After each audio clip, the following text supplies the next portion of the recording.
Calypso, um drink mais nice mesmo, tanto a imagem como tudo o sabor, né?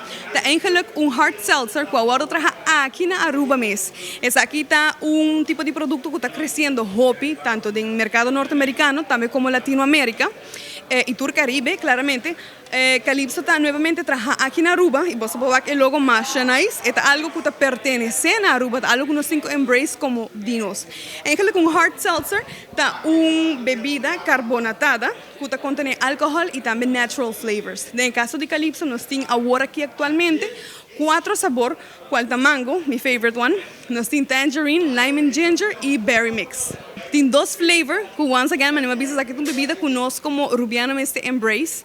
Para sobra na caminha, nós temos agora aqui o que está tamarind e chimaruco. Me quero que quase nos tour a crescer com mata de tamarind e chimaruco na casa.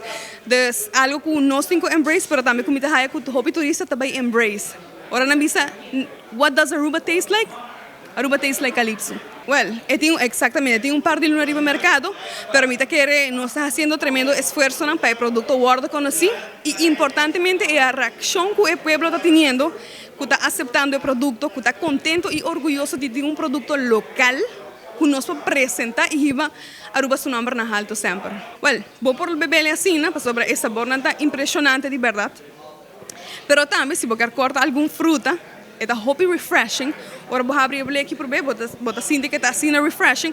Se você tirar algum de fruta de picar, cortar chiquito, espectacular.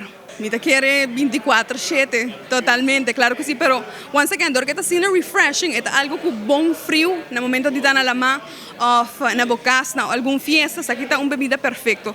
Para sobre seu sabor, está hoppy suave. Hoppy viaja, gente não conhece puntre, por bele, sorry, tá bisami, pero bisami que tem alcohol. Para sobre bom, tá sentindo, é assim suave, assim smooth, que é echt um easy drinking product.